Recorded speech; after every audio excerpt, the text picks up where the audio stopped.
Discover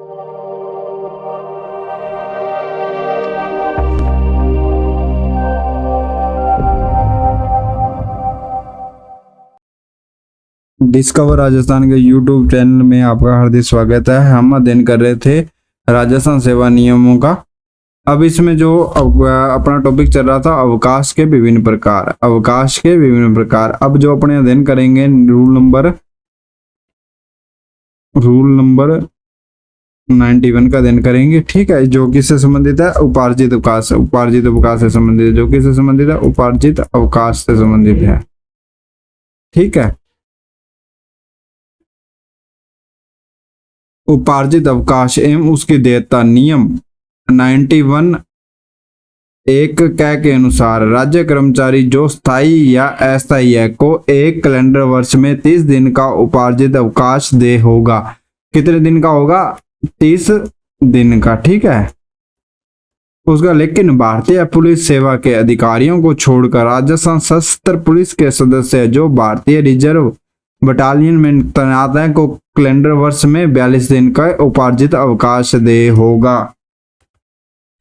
अब इसमें simple सी बात है, एक स्थायी कर्मचारी, स्थायी या अस्थायी कर्मचारी एक कैलेंडर वर्ष में 30 दिन का उपार्जित अवकाश दे होता है। भारतीय पुलिस सेवा के अधिकारियों के अतिरिक्त राजस्थान सशस्त्र पुलिस आरएसी के सदस्य जो भारतीय रिजर्व बटालियन में प्रतिनियुक्ति हो या देश की सीमाओं पर तैनात हो को एक कैलेंडर वर्ष में 42 दिन का उपार्जित अवकाश दे होता है। नियम 91 एक ग के अनुसार एक कर्मचारी अपने लेखों में 1 जनवरी 1958 से अधिकतम 30 दिनों तक का उपार्जित अवकाश जमा रख सकता है। इससे पूर्व जनवरी 1992 से 240 दिन व उससे पहले 180 दिन का उपार्जित जमा अवकाश रखा जा सकता था। एक कर्मचारी क्या है? अपने अवकाश लेखों में अधिकतम 300 दिन का उपार्जित अवकाश संचित कर सकता है। ठीक है, नियम 91(2)(a)(1) के अनुसार प्रत्येक राज्य कर्मचारी के उपार्जित अवकाश लेखों में प्रत्येक कैलेंडर वर्ष में 2 बार 1 जनवरी को 15, 1 जुलाई को 15 दिन के उपार्जित अवकाश अग्रिम के रूप में जमा कर दिए जाएंगे। अब इसमें ये क्या कहता है? जैसे मान लो कि प्रत्येक कर्मचारी के उपार्जित अवकाश लेखों वर्ष में 2 बार जमा किए जाते हैं। जैसे जनवरी से लेकर जुलाई तक के 1 जनवरी से लेकर 31 जुलाई के जो 15 दिन का अवकाश है वो जनवरी माह में अग्रिम रूप से जमा कर दिए जाएंगे। 30 जून तक के और जुलाई से लेकर जो दिसंबर तक के हैं वो जुलाई में अपने 15 दिन के जमा कर दिए जाते हैं। ये नियम ये कहता है कि प्रत्येक कर्मचारी को उपार्जित अवकाश के लेखों में वर्ष में 2 बार 1 जनवरी को 15 तथा 1 जुलाई को 15 दिन का अवकाश अग्रिम जमा कर दिए जाते हैं। राजस्थान सशस्त्र पुलिस बल के सदस्यों के अवकाश लेखों में एक बार 15 के स्थान पर 21 दिन की पीएल जमा होती है। ठीक है, लेकिन राजस्थान सशस्त्र पुलिस जो बल है उसके सदस्य जैसे 42 मिलते हैं तो उनके क्या एक बार में 21 दिन के अवकाश जमा किए जाएंगे, चाहे वह लीव वर्ष हो या दूसरा वर्ष हो। लीव वर्ष हो चाहे दूसरा वर्ष हो, इससे कुछ फर्क नहीं पड़ता है। ठीक है, उसके बाद ये इसका वेरिफिकेशन आ जाता है। वित्त विभाग है जो उसके अधिसूचना क्रमांक जो 98 दिनांक 12 दिसंबर 2012 के द्वारा नियम 91(2)(1)(a) के नीचे एक परंतुक जोड़कर 1 जनवरी 2013 से यह प्रावधान किया गया कि किसी राज्य कर्मचारी का उपार्जित अवकाश 31 दिसंबर तक वह 30 जून को 300 दिवस या कम लेकिन 285 से अधिक जमा है तो वहां 1 जनवरी व 1 जुलाई के 15 अग्रिम उपार्जित अवकाश लेके प्रत्यक्ष से संधारण किया जाएगा। 6 माह की अवधि में लिए गए उपार्जित अवकाश या समर्पित अवकाश का समायोजन पहले 15 दिवस के उपार्जित अवकाश में से किया जाएगा। इसके बाद शेष अवकाश में से समायोजन किया जाएगा। 6 माह की समाप्ति पर अग्रिम जमा उपार्जित अवकाश तथा पहले पूर्व में जमा उपार्जित अवकाश का योग 300 से अधिक नहीं होगा। ठीक है, उसके बाद नियम 91(2)(b) के अनुसार कोई कर्मचारी किसी कैलेंडर वर्ष में 1 मई में असाधारण अवकाश पर रहता है तो उसके उपार्जित अवकाश के खाते में प्रत्येक 10 दिन के असाधारण अवकाश पर 1 दिन का उपार्जित अवकाश कम कर दिया जाएगा, जिसकी सीमा 15 दिन से अधिक नहीं होगी तथा सशस्त्र पुलिस कर्मियों के मामले में 21 दिन से अधिक नहीं होगी। अन्य किसी भी प्रकार के अवकाशों के उपभोग पर उपार्जित अवकाश कम नहीं किए जाएंगे। ठीक है, साधारण अवकाश पर रहता है तो उसके प्रत्येक 10 दिन में जो है साधारण अवकाश 1 दिन का उपार्जित अवकाश कम कर दिया जाएगा। ठीक है,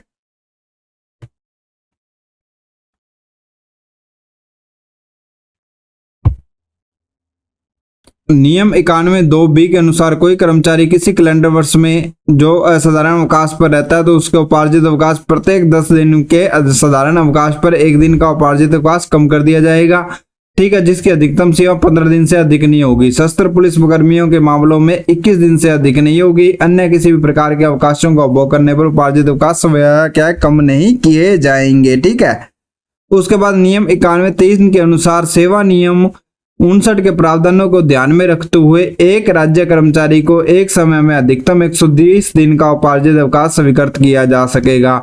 मतलब कि एक कर्मचारी को एक वर्ष में कितने मिलते हैं? 30 दिवस का मिलता है। 30 दिवस का एक जमा होते हैं, ठीक है, जो अग्रिम रूप से जमा कर दिए जाते हैं, और एक का 120 से अधिक दिन का उपार्जित अवकाश स्वीकृत नहीं किया जाएगा। ठीक है, 91 प्रत्येक 59 के प्रावधानों को ध्यान में रखते हुए एक राज्य कर्मचारी को एक समय में अधिकतम 120 दिन का उपार्जित अवकाश स्वीकृत नहीं किया जाएगा।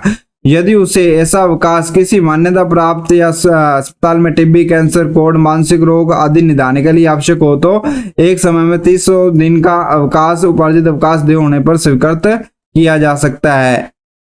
ठीक है, अधिकतम क्या 300 दिन का किया जा सकता है यदि किसी प्रकार का रोग निदान के लिए उसे लेना है, और एक समय में 300 दिवस का वो स्वीकृत किया जा सकता है। ठीक है, ये नियम क्या कहता है? किसी सरकारी कर्मचारी को एक बार में अधिकतम 120 दिन तक का उपार्जित अवकाश स्वीकृत किया जा सकता है।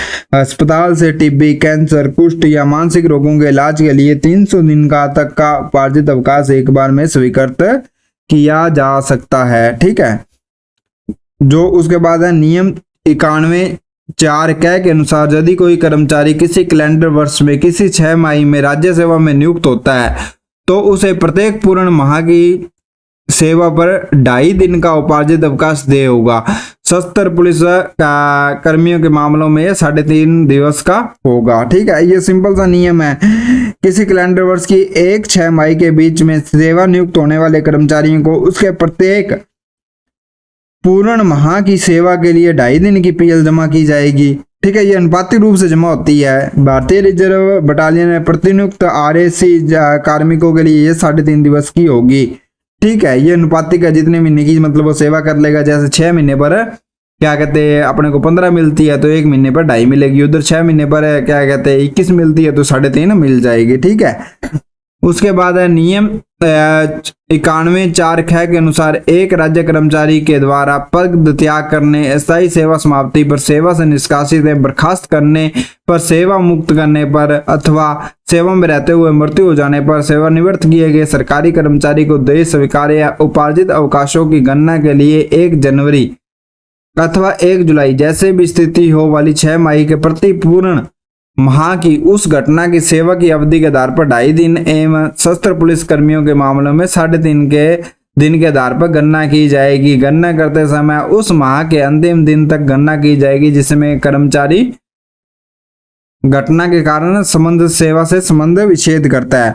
मान लो अपने एक कर्मचारी है, उसका क्या कहते हैं 31 अगस्त को रिटायरमेंट और उसकी अपने अग्रिम पीएल जमा कर रहे हैं, तो उसकी क्या 6 महीने की पीएल जमा ना करके जो वो सेवा काल में रहेगा 2 महीने उसकी वही पीएल जमा होगी, मतलब 5 पीएल जमा होगी, 2.5 से अपने गुणा कर देंगे। वो सशस्त्र बल की दशा में ये क्या 3.5 के हिसाब से रहेगी। ठीक है, ये नियम सिंपल सा समझ में आ गया होगा सबको। इसको मैं दोबारा वेरीफाई कर देता हूँ नियम को, जो क्या है। इसी प्रकार किसी कैलेंडर वर्ष में 1-6 माह के बीच कर्मचारी की मृत्यु, सेवानिवृत्ति, त्याग पत्र, सेवा से हटाने, बर्खास्ती आदि के कारण वह सेवा में नहीं रहे तो ऐसी घटना के घटित होने के माह के अंत तक प्रत्येक पूर्ण माह के लिए 2.5 दिन की पीएल उसके खाते में जमा रखी जाएगी। ठीक है, सिंपल सा नियम, अनुपातिक रूप से पीएल जमा होती है। ठीक है, उसके बाद नियम आता है अपना नेक्स्ट जो 91(1)(a) का जो पार्ट है। 91 क्या बोल सकते हैं इस नियम को हिंदी में? इसमें क्या बताता है, इसमें किसके बारे में चर्चा की गई है? नियम 91 क्या है, जो 91 क्या है। ठीक है, 91 क्या में क्या, सेवा में रहते हुए उपार्जित अवकाशों के बदले नगद भुगतान। सेवा में रहते हुए उपार्जित अवकाशों के बदले में नगद भुगतान। नियम 91 कै 1 के अनुसार एक राज्य कर्मचारी 1 अप्रैल से प्रारंभ एक वित्तीय वर्ष में अधिकतम 15 दिनों तक का उपार्जित अवकाश एक बार में संपादित करके उसके एवज में उतने दिनों का नकद भुगतान प्राप्त कर सकता है। लेकिन अस्थायी कर्मचारी को उपार्जित अवकाशों के एवज में नकद भुगतान तब तक स्वीकृत नहीं किया जाएगा जब तक कि वह 1 वर्ष की सेवा पूर्ण न कर ले। साथ ही उपार्जित अवकाश का नकद भुगतान केवल ऐसे सरकारी कर्मचारी को मिलेगा जिसे संबंधित वित्तीय वर्ष के भीतर इस निमित्त आवेदन किया है। यह प्रावधान वित्त विभाग की अधिसूचना क्रमांक 2005 दिनांक 18 जून 2010 से उसी दिन से प्रभावी किया गया है। यह नियम क्या कहता है? इसमें एक राज्य कर्मचारी प्रत्येक वर्ष में एक बार में अधिकतम 15 दिनों तक का उपार्जित अवकाश को जो समर्पित सरेंडर करके उसके बदले में 15 दिन का वेतन का नकद भुगतान प्राप्त कर सकता है। परंतु अस्थायी कर्मचारी 1 वर्ष की सेवा पूर्ण करके पूर्व उपार्जित अवकाशों के बदले में नकद भुगतान की स्वीकृति नहीं दी जाएगी। उपार्जित अवकाश के बदले में नकद भुगतान तभी स्वीकृत किया जाएगा जब कर्मचारी द्वारा संबंधित वित्तीय वर्ष के दौरान इस हेतु आवेदन किया गया है। जो अपने को 15 दिवस का वेतन मिलेगा उसमें क्या मूल वेतन और अपना महंगाई भत्ता शामिल होगा, उसका 50% है जो 15 दिवस का अपने को मिल जाएगा। ठीक है। जो अगला नियम है संप्रेरित अवकाश। संप्रेरित अवकाश उपार्जित अवकाशों को किसी भी विशेष अवधि से संदर्भित नहीं किया जाएगा, जोड़ा जाएगा, अपितु उन्हें उपार्जित अवकाश संप्रेरित करने का प्रार्थना पत्र दिनांक को कर्मचारी के उपार्जित अवकाशों के लेखों में से नामे किए जाएंगे। यह नियम क्या कहता है? संप्रेरित अवकाश उपार्जित अवकाशों की किसी भी अवधि विशेष के लिए नहीं माना जाएगा, बल्कि उन्हें उपार्जित अवकाश संप्रेरित करने का प्रार्थना पत्र प्रस्तुत करने की दिनांक को कर्मचारी के उपार्जित अवकाश में से लेखे कम कर दिए जाएंगे। ठीक है। मान लो कि जैसे कोई 15 दिन का पे है जो अपना वेतन है कैश कराना चाहता है तो उसका क्या कहते हैं, जो आवेदन करेगा उसको किसी विशेष समय अवधि के में नहीं शामिल किया जाएगा। उसके जो टोटल जो अवकाश जमा होंगे उपार्जित अवकाश उसमें से ही वो 15 दिन के अवकाश को डेबिट कर दिया जाएगा, मतलब कम कर दिया जाएगा। ठीक है। उसके बाद आता है जो प्राधिकारी उपार्जित अवकाश स्वीकृत करने में सक्षम हो वही उपार्जित अवकाशों को संप्रेरित करने तथा उसके एवज में नकद भुगतान की स्वीकृति देने में सक्षम माने जाएंगे। मतलब जो कि अपने पीएल को स्वीकृत कर सकते हैं वही नकद भुगतान की स्वीकृति दे सकते हैं।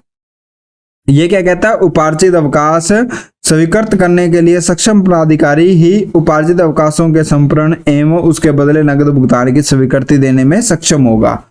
उसके बाद अगला नियम क्या कहता है? संप्रेरित अवकाश संप्रेरित किए गए उपार्जित अवकाशों की एवज में अवकाश वेतन का भुगतान सेवा नियम 97 के प्रावधानों के आधार पर किया जाएगा। उस वेतन के साथ उस दिन प्रभावी दरों पर महंगाई भत्ता भी दिया जाएगा। जैसे पहले मैंने आपको बताया था जो क्या कहता है मूल वेतन प्लस महंगाई भत्ता का 50% है जो वो दे देगा। अन्य भत्ते देने होंगे। उक्त फलावट के प्रयोजनार्थ माह का अभिप्राय 30 दिवस से होगा। ठीक है। क्या होगा इसमें? माह का जो अभिप्राय है वो 30 दिवस से होगा। संप्रेरित उपार्जित अवकाशों के बदले में अवकाश वेतन का भुगतान नियम 97 के प्रावधान अनुसार किया जाएगा। वेतन में तत्समय प्रभावी दर से जो उस समय चल रही होगी प्रभावी दर उससे महंगाई भत्ता भी दिया जाएगा। संप्रेरित अवकाशों के बदले में उस दर से वेतन तथा भत्ते दिए जाएंगे जो अवकाशों के समर्पण का प्रार्थना पत्र प्रस्तुत करने की तिथि को प्रभावी थी। अवकाश वेतन भत्ते की गणना के लिए वहां का तात्पर्य 30 दिवस से रहेगा। ठीक है। उसके बाद आता है नियम 91 है।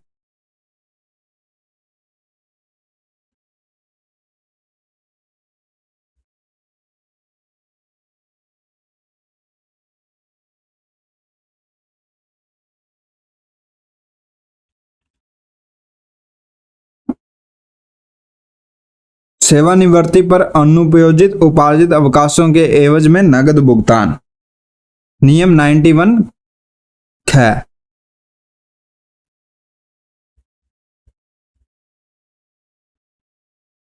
एक राज्य कर्मचारी राजस्थान सिविल सेवा नियम पेंशन नियम 1996 के नियम 50 एवं 53 के अनुसार अधिवार्षिकी असमर्थता क्षतिपूर्वक पेंशन अथवा सेवानिवृत्ति पेंशन प्राप्त करने पर उसके उपार्जित अवकाशों के लेखों में बकाया अवशेष 300 दिन के अनधिक के उपार्जित अवकाशों के एवज में उसके समान अवकाश वेतन की राशि उसे चुका दी जाएगी। मतलब क्या है कि ये जैसे जो 300 दिन के अवकाश अपने खाते में जमा होते हैं उसके बदले में उसको नगद भुगतान कर दिया जाएगा। किसी कर्मचारी की सेवानिवृत्ति पर उस दिन उसके उपार्जित अवकाश के लेखों में बकाया अवकाशों के बदले में उसके समान अवकाश वेतन की राशि उसे दी जाएगी। अधिकतम ये 300 अवकाश तक दी जा सकती है। वित्त विभाग की अधिसूचना क्रमांक है जो 2005 दिनांक 17 दिसंबर 2014 के अनुसार सेवानिवृत्ति पर समर्पित अवकाश के भुगतान की गणना आधे से कम दिन को शून्य अथवा आधे से अधिक दिन को एक दिन माना जाएगा। जो ये क्लेरिफिकेशन है, ठीक है, इस संबंध में है। उसके बाद आता है नियम वित्त विभाग की अधिसूचना क्रमांक 96 दिनांक 20 अगस्त 2001 के अनुसार यह लाभ उन राज्य कर्मचारियों को देय नहीं है जिनको राजस्थान सिविल सेवाएं नियम 1958 के अंतर्गत शास्त्रीय के रूप में अनिवार्य रूप से सेवानिवृत्त किया गया है। मतलब जिससे कि अनिवार्य रूप से सेवा से बर्खास्त कर दिया उन्हें या अन्य कारण से निलंबित कर दिया और बर्खास्त सेवानिवृत्त कर दिया, उस पर यह नियम जो है लागू नहीं होगा। ये सेवा जो पीएल का लाभ है उन्हें नहीं दिया जाएगा। नंबर 3, यह वह बजट मद 2071 पेंशन तथा सेवानिवृत्ति हित लाभ 01 सिविल 115 छुट्टी नगदीकरण हित लाभ पर प्रबत होगा। जो ये बजट है उसका बजट है 2071 01 115 रहेगा। ठीक है। उन अनुपयोजित उपार्जित अवकाशों की एवज में नगद भुगतान एक मुश्त अथवा एक ही समय सेवानिवृत्ति के समय चुकाया जाएगा। जो ये 300 दिन का अवकाश है, जो अधिकतम दिन 300 दिवस है, इसका अवकाश हमें क्या कहते हैं, एक मुश्त नगद भुगतान के रूप में एक ही समय सेवानिवृत्ति के समय चुकाया जाएगा। सेवानिवृत्त कार्मिक के पीपीओ का जनरेशन अब आईपीएमएफएस पर होना शुरू हो गया। अतः पेंशनर एवं पेंशन कल्याण विभाग संबंधित कार्यालय की आईडी में सेवानिवृत्त पर देय उपार्जित अवकाश के नकदीकरण हेतु आवश्यक बजट आईएफएमएस मॉड्यूल पर आवंटित करेगा। इसके बाद कार्यालयाध्यक्ष आहरण एवं संवितरण अधिकारी द्वारा नियमानुसार सेवानिवृत्ति पर देय उपार्जित अवकाश के नकदीकरण का भुगतान पीपीओ नंबर भेज कर बिल में उपयोग कर बिल भुगतान हेतु संबंधित कोषाधिकारी को पेश कर देंगे। ठीक है। इसके संबंध में जो ये परिपत्र जारी किया गया है।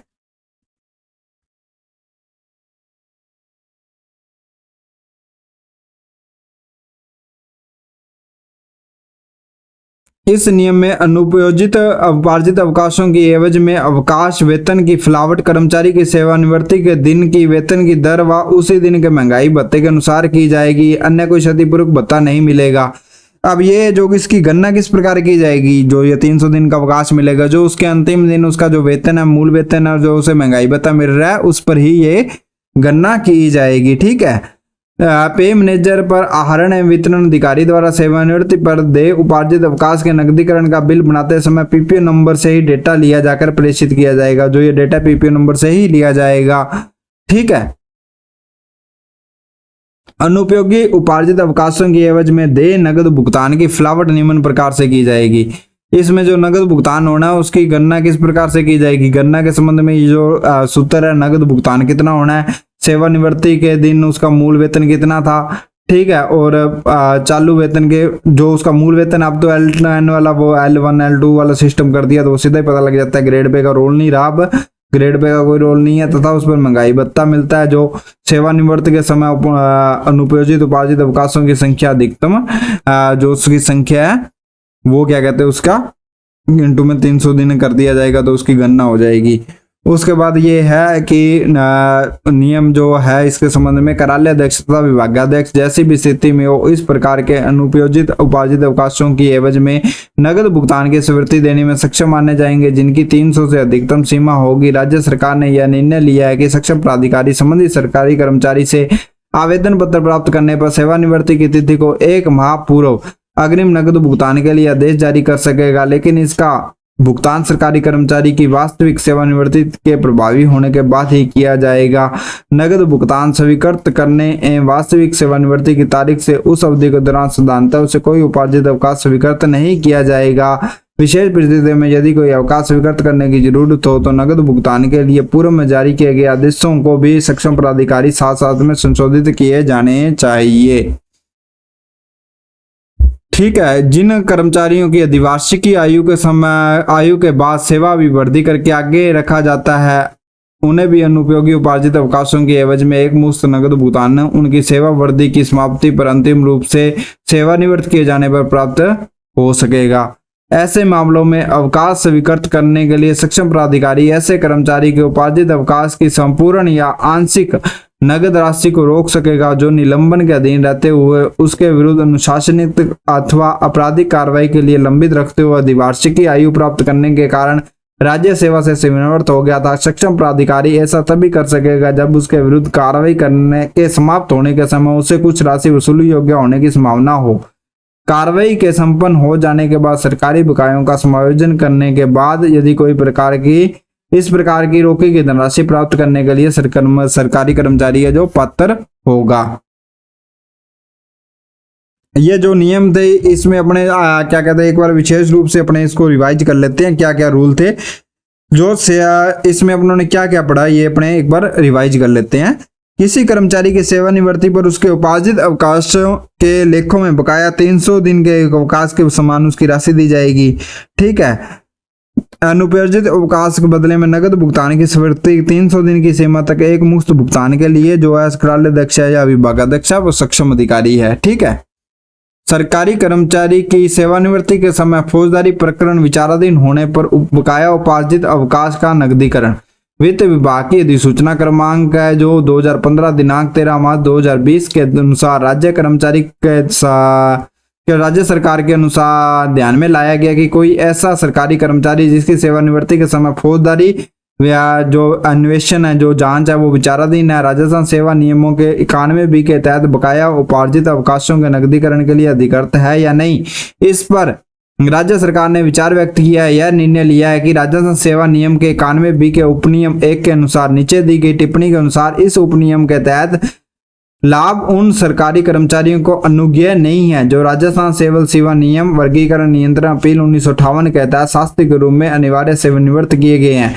इस प्रकार यह प्रावधान ध्यान रखते हुए उपयुक्त मामलों में राज्य सरकार ने अब यह निर्णय लिया है कि किसी कर्मचारी को न्यायालय द्वारा फौजदारी प्रकरण में दिया गया दंड वैध शास्ति की श्रेणी में ही माना जाएगा, भले राजस्थान सिविल सेवा नियम के 1958 के प्रावधानों के तहत आदेशित नहीं किया गया हो।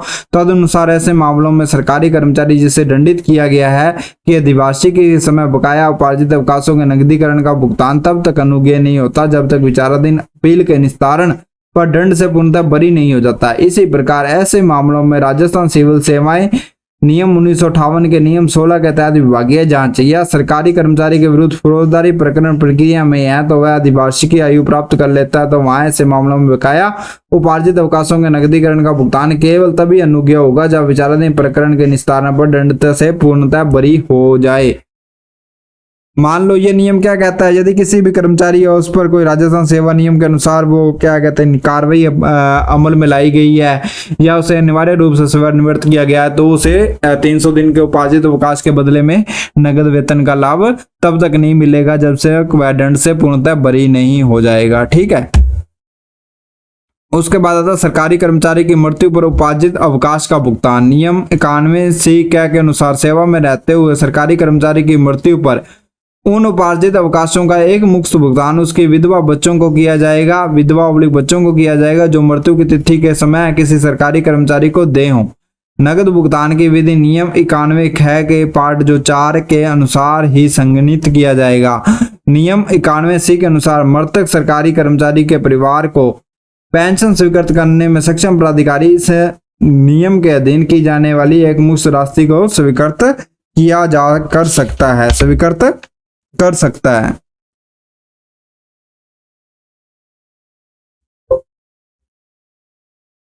कार्यालय अध्यक्ष एवं सेवानिवृत्त अधिकारियों के लिए यहाँ जो निर्देश जारी किए गए हैं उनको शॉर्ट में अपने अध्ययन कर लेते हैं। इसके लिए सेवानिवृत्त अवकाश पर वेतन के नकदीकरण की शुद्धता सुनिश्चित करने के लिए नियमित सेवानिवृत्त सरकारी कर्मचारी के अवकाश लेखों की पूर्ण जांच उपरांत ही उसके सही होने का उपार्जित अवकाश का अंतिम शेष सही होने का प्रमाण पत्र सेवा पुस्तिका में अंकित किया जाएगा। जो ये सिंपल निर्देश जारी किए गए हैं। ठीक है। उसके बाद है कार्यालय अध्यक्ष एवं आहरण एवं संवितरण अधिकारी किसी भी विपत्र को ऑनलाइन हार्ड कॉपी कोष कार्यालय को प्रस्तुत करने से पूर्व बिल से संबंधित सभी रजिस्टर यथा bill register, budget register, bill transit register आदि में उसका इंदराज किया जाएगा। नंबर 3 आ जाता है बिल निर्माण। जांच एवं कौशल्य को ऑनलाइन अग्रेषण प्रक्रिया पूर्ण करने के लिए निर्धारित लॉगिन आईडी पासवर्ड का प्रयोग हर हाल में नियमों के द्वारा अधिकृत व्यक्ति द्वारा ही किया जाना चाहिए। किसी भी स्थिति में इस प्रक्रिया में अन्य व्यक्ति की भागीदारी नहीं ली जावे। उसके बाद ये जो नियम 4 नंबर वित्त विभाग ने जो 13 नवंबर 2019 को राजकीय संस्था स्वयं व्यवहारों भुगतानों हेतु आहरण एवं संवितरण अधिकारियों ओब्लिक्विटी खाता धारकों लेखाधिकारियों के लिए विस्तृत दिशा निर्देश जारी किए गए हैं। परिपत्रों में सेवानिवृत्ति पर देय उपार्जित अवकाश नकदीकरण संबंधी दिशा निर्देशों की अक्षरशः पालना की जानी चाहिए। नियम 5 किसी भी कर्मचारी के उपार्जित अवकाश के बदले में नकद भुगतान के संबंध में प्रतिवर्ष जारी किए जाने वाले आदेश का इंद्राज कार्मिक की सेवा पुस्तिका में लाल स्याही से आवश्यक रूप से किया जाए ताकि दोहरा आहरण न हो सके। समस्त आहरण एवं संवितरण अधिकारी को अपने अधीनस्थ कार्यालय के समस्त स्टाफ की सेवा पुस्तिकाएं दर्ज अवकाश लेखों की गहनता से 1 माह में जांच करें। उनके लेखों का संधारण शुद्धता से किया गया है या लिए गए संपर्कित अवकाश व अन्य उपार्जित अवकाशों का लेखांकन सही ढंग से हुआ है। समस्त रिकॉर्ड की जांच करने के पश्चात किसी अवकाश लेखों में अनियमितता या कोई प्रकार का प्रकरण सामने आवे तो तुरंत इसकी सूचना मुख्यालय को भेजे। समस्त आहरण एवं संवितरण अधिकारियों के द्वारा अपने अधीनस्थ कार्मिकों की संधारित सेवा पुस्तिकाओं के प्रत्येक पृष्ठ पर कार्मिक का पूर्ण विवरण अंकित किया जाना सुनिश्चित करावें। इसके लिए एक रबड़ सील बनवाएं जिसमें कार्मिक का नाम, पिता का नाम, पद का नाम एवं जन्म तिथि का विवरण हो। सेवा पुस्तिका के प्रमाणीकरण करते समय ऐसी प्रविष्टि को ध्यान में रखा जाए। ठीक है, जो ये 91 रूल था जो ये जिसमें अपने को पीएल मिलती है, पीएल कैसे मिलती है, पीएल कैसे कैश होती है और सेवानिवृत्ति का और के समय में जो 300 पीएल का भुगतान होता है वो किस प्रकार होता है, इसका अपनों इस क्लास में अध्ययन किया। ठीक है, जो रूल नंबर 91 था ये अब पूर्ण हो गया है। अगली क्लास में मिलते हैं नए चैप्टर के नए नियम के साथ में। नियम जो अगली अपनी क्लास रहेगी जो अवकाशों के प्रकार में ही रहेगी, इसमें अपने नियम 92 की चर्चा करेंगे जो विश्रामकालीन विभाग है उनके बारे में है। ठीक है, अब मिलते हैं अगली क्लास में। आपको यदि हमारी क्लास अच्छी लगे तो लाइक सब्सक्राइब करना ना भूलें।